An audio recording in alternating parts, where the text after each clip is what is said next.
welcome to Showreel, and welcome to our hosts, me, Jacob Paint, and this fella. I'm Mark Petsky. Okay, and back to me now. Later on we will have the week's entertainment news, then finally Mark and I will take a look at the recently released film White House Down, and I will give you my thoughts on Pedro Almodovar's latest film. I'm so excited. But before that, I would like to introduce our guest and host, award-winning actor, singer and writer of 8 original musicals, Mr. John Wickman. Hello Mark. G'day Jack. Okay. Now John, what inspired you to write your first musical? Food. Food is my favourite subject. I love food, and my first musical was called Fridge, and it was set in a refrigerator, and it had all these flamboyant characters of fruit and veg and milk and cheese and eggs and like Sunny Queen Egg, you know, she was a drag queen, and like eggs get laid, so they were the tarts of the refrigerator. And I had bananas like Sunny Queen and the Ladyfinger Bananas. They performed at a nightclub, and it was a love story between a carton of milk and Peach, and there was this bad fish who got put in the fish can, and he wanted to get the magical ice for the formula for the refrigerator. So it was just fun, and the characters were over the top, colourful, and yeah, it was just a heap of fun. I imagine there's a few problems with producing a show like that. I mean, what are the biggest challenges you faced with producing a musical? Well, I guess it's getting all the layers together. In other words, with that show, I was lucky enough to do it with an amateur group. So they could help with the costumes and the set and the lighting, and I really just had to worry about directing it. It was the first show I directed. But if you're starting off and doing your own, then there's a lot to think about. Like, first of all, it's hard enough to find in amateur theatre, to find a guy who can sing and act and dance in Brisbane. There's lots of ladies, but it's very hard to get some guys to do it. Once you get that, it's hard to get a nice, good quality venue. And so once you get that set up, then you're really just starting to rehearse your show, you know, and that's getting all the layers together. So, you know, it's like you start the script, they're learning the songs, and then all of a sudden they just move into directing it. Like, so you're blocking the scenes, and then you're adding in the layer of the music, and then there might be some dancing in some scenes as well. So each layer that you're adding in, things could be a step forward, but there could be a step back. So it's fun to go through that whole process. And then you're adding in, when you're getting onto the stage, there's the lighting and the sound and costumes and just working with the set. It's heaps of fun. Now, what would you recommend for someone who's looking at writing a musical? What are the things you think would be most important? Well, I think one of the first rules is, look, there are no rules. Yeah. That's one thing. If you've got a great idea for a musical, because people can write plays, they can write musicals, but I think just adding that extra layer, you have to be able to add in some really good music. Otherwise, just do a play. And the musical, I believe, has to be strong. It has to have that little catch that people can go out of the theatre and they're humming something. It's hard enough to get people to come to live theatre in Brisbane, and you want it to be a fantastic experience so they come back and they bring their friends as well. So it has to be a great experience, has to be a great story, fantastic music, and believe in yourself. And then once you start producing it, it's important to get the best team behind you. You've got to have like a great cast, a great crew, good musicians, and particularly if you're writing the musical for the first time and you're putting it on, there's going to be some changes. There has to be. You can't just write something and go, oh yeah, I know it's going to be exactly right. This is how it's going to work on the night. I think the people who are involved with you have to understand that and be open to change. You might have to cut big chunks of script. You might have to add in an extra song or something like that, you know. And like, I've been very lucky in the experiences that I've had, that they've been so supportive. Not only that they're open to change, they've contributed to the characterisations, and they're bringing that character to life. They're excited about it as well. Okay. What are some of the other inspirations you've had for your musicals? Well, I've written 8. So one of the next one was about nursery rhyme characters, and I just wanted to have a fun show for kids in a pantomime situation. So that was just a mix of all the different nursery rhymes like Jack and Jill and Peter Pumpkin Eater and stuff. The next one was another kids pantomime called Billy Can, and I wanted to write an Australiana kind of show where you had some good Australian slang in it. So I did an Aussie version of Peter Pan, where this little kid Billy Can takes him out on his billy cart out to the outback and has some fun. And then the next one I wrote was about soap operas, and it was set back in the 80s when you had those big soap operas like Dallas and Dynasty on television, where they had the big foofy hair and the big shoulder pads and the big egos and the big family dramas. And so I wrote this, and the twist was to have all the lyrics and all the dialogue song titles from that era. So that was my twist for that. The next one I wanted to write was about travelling around the world, because I wanted to have an experience of writing different styles of music. So it gave them an opportunity to travel to places like Greece and Italy and India and China and Africa. And it was just great to just have all those styles of music.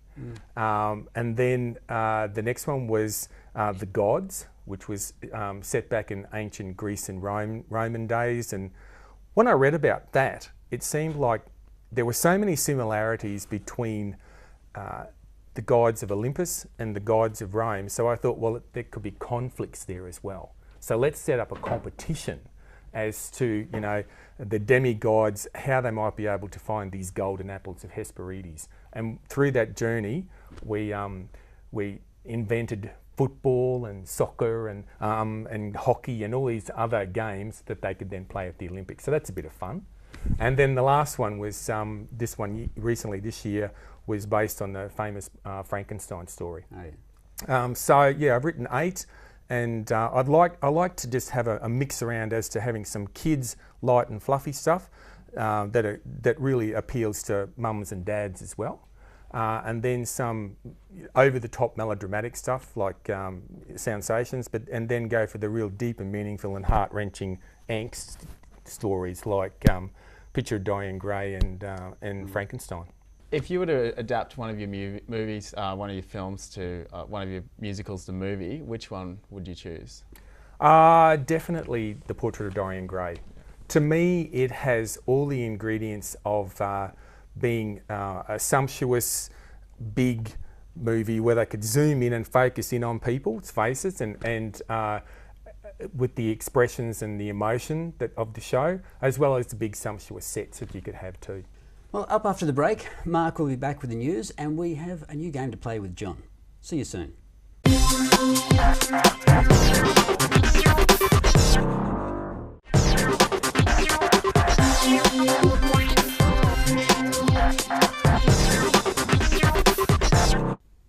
Welcome back to Showreel. Track's the film version of Robin Davidson's famous trek with 4 camels and a dog from Alice Springs to the Indian Ocean has been receiving positive reviews at its festival's premieres this northern summer. It stars Alice in Wonderland's Mia Wasikowska with Girls breakout Adam Driver in a small role, and has been picked up for US distribution by Hollywood heavyweight Harvey Weinstein. The project, which once had Nicole Kidman's and even Julia Roberts' name attached to the role, should be here by Christmas. Harry Potter alum Daniel Radcliffe has a new movie out. He's playing the beat poet legend Allen Ginsberg in Kill Your Darlings. The story centres around the murder of David Cramer, playing by Dexter's Michael C. Hall, a man obsessed with Lucian Carr, who was a key member of the Beats and close friend to both Jack Kerouac and William S. Burroughs. The part was offered to Radcliffe twice after he initially had to forego his chance to play the literary icon because of Harry Potter commitments. It should be here by November. And in TV news, 32 years after the last mentioned the phrase Nanu Nanu, Robin Williams is to return to the small screen. He is about to star in the 30-minute sitcom titled The Crazy Ones. He plays the father to Sarah Michelle Gellar as they work together as partners in an ad agency. The show will be using real products as storylines. The pilot features McDonald's and will star a number of big names playing themselves. The series is written by the talented David E. Kelly of Ally McBeal fame and is to be shown on the US CBS network. No word yet on a local pickup. And that's the news.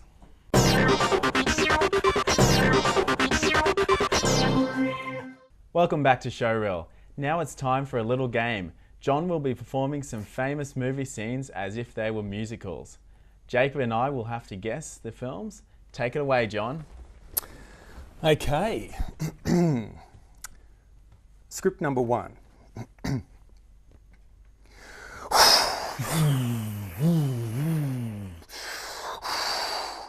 There is no escape. Do not make me destroy you. You do not yet realize your importance.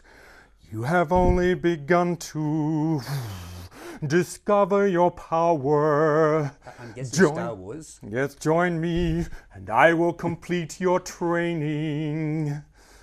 With our combined strength, we can end this destructive conflict and bring order to this galaxy. I'll never join you. If you only knew the power of the dark side. Obi-Wan never told you what happened to your father. He told me enough. It was you who killed me. No, I am your father. Empire Strikes Back. That's it. The scene with Darth Vader and Luke. Next one.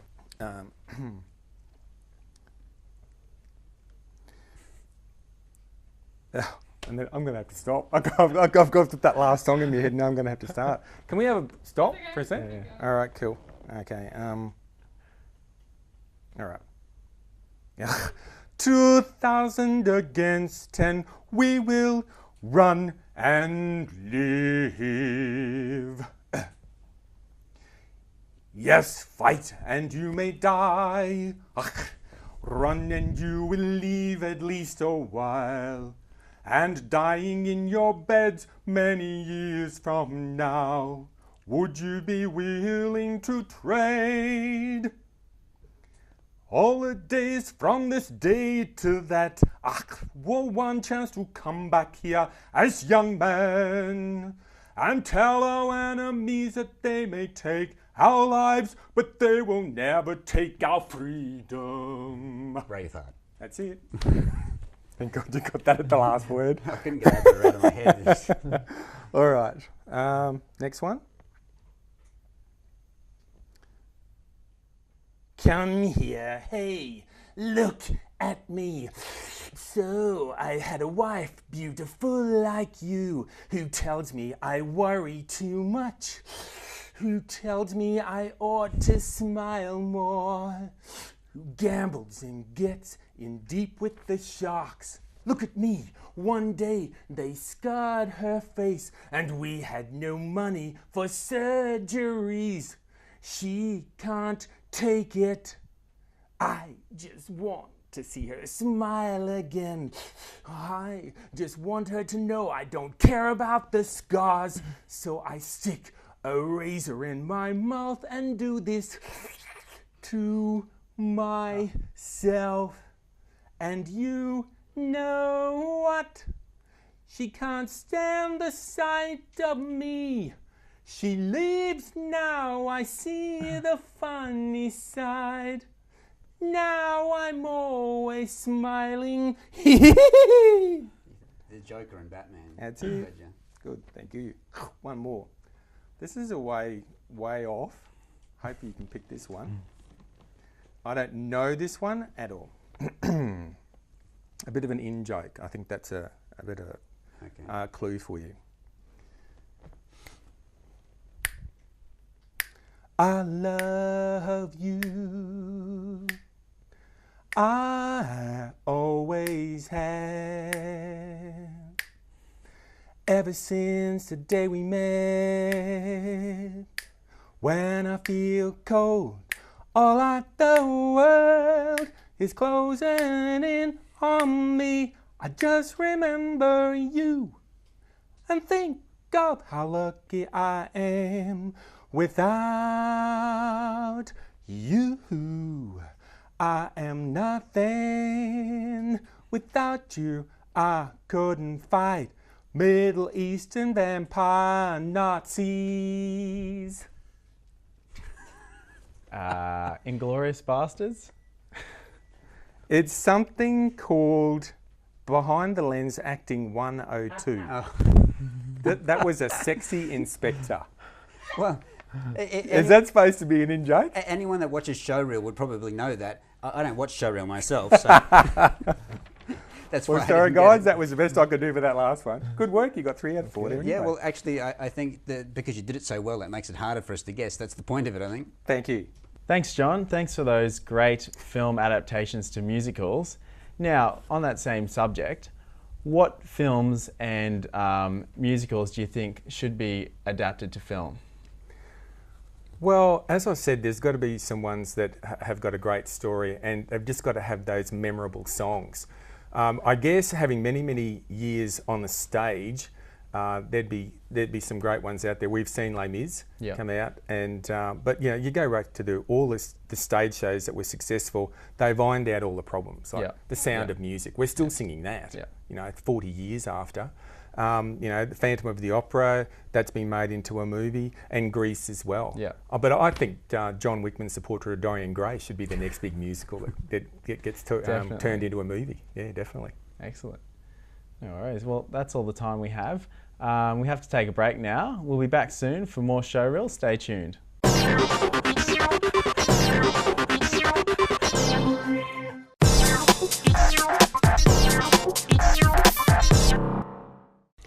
Welcome back to Showreel.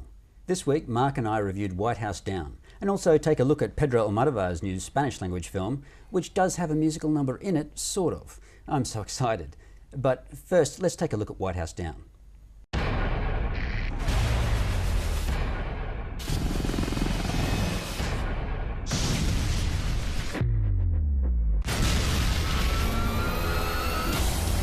This is John Cale. I'm with the president. They've taken the building and they're holding hostages. You ready? There's only one way to find out.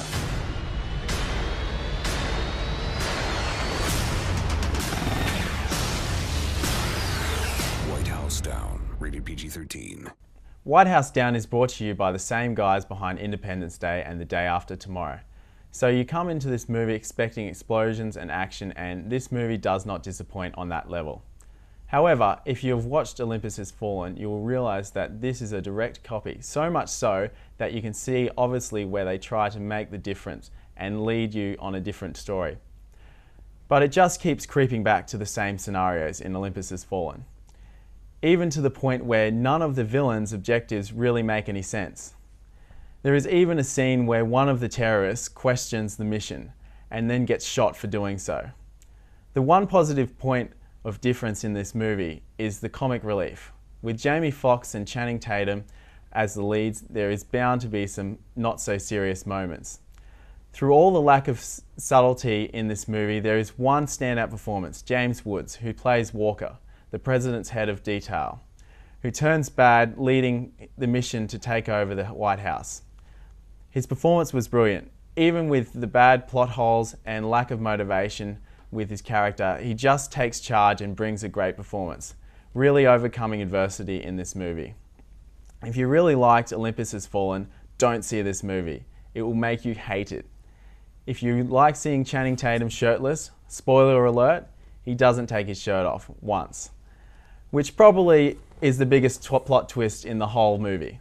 However, there may be a scene where Channing is wearing a white tank top and surprise, surprise, sprinklers come on and the room, and I guess you can fill in the blanks. I would give this film 2 stars out of 5, but because I've seen Olympus Has Fallen, I give it 1. Oh, what can I tell you about White House Down that you don't already know from watching the trailer? Not much. This film is what you expect, a slick formulaic Hollywood action film. Big name, actors, explosions, car chases, cheesy dialogue, absurd plot, over-edited fight scenes and strong American themes. If that's what you go for, as many do, then 4.5 stars. Unfortunately, you will not only need to suspend disbelief, but suspend most mental function to fully enjoy it. If you prefer a well-written, intelligent screenplay, then maybe give this a miss. 2 stars. Now to my second film. I'm so excited. Well, I was moderately optimistic, but I wouldn't say I was excited about I'm so excited, although I was a little excited when the credits rolled and I could leave. Let's take a look. Para enfrentarme a esas fieras, necesito pasarme de la raya. Cuando te pones en plena heroína, Joserra, me das miedo. ¿Quieres?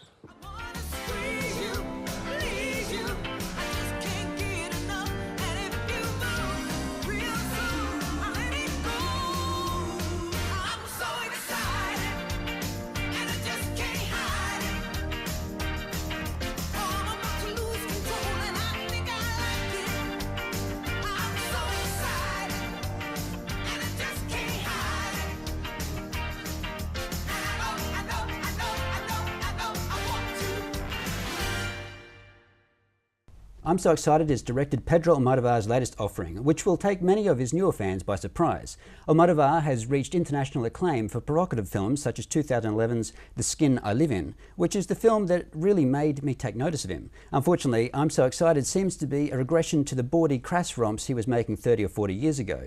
Usually, filmmakers develop their craft and move on to more mature work, but never to return. But not Pedro. The film starts on the tarmac with a nice cameo from Antonio Banderas and Penelope Cruz. We soon take to the skies as the film descends into obsessing around in the dark. 1.5 stars. Great. Well, that sounds very thrilling. Yeah, I think both of these films kind of appeal to the lowest common denominator in some ways. Yeah. Obviously, you didn't like any of them, boys. Well, I can't comment on Almodovar's film, but it sounds, like they've taken a vulgar sort of approach to, blurring the lines of, what's acceptable and things like that. Well, there's no subtlety at all. Yeah. It's just, as I say, in your face. Yeah. It's kind of, oh, okay, right, all right. And is there anything clever about it, or it's just... Not really. There was not really a lot of laughs to be had. There was a musical number, as I say, in there, so it ties in well with this episode. Yep. Well, I guess even with White House Down, the one thing, there was humour in it, and I feel like they should have just made it a comedy or something. They tried to blur the lines of having this serious movie but with added comedy, but it ended up just becoming a comedy of errors and this whole bumbling mess of a film. So yeah, like you, I think I ended up laughing at the parts where I wasn't supposed to be laughing. Yeah.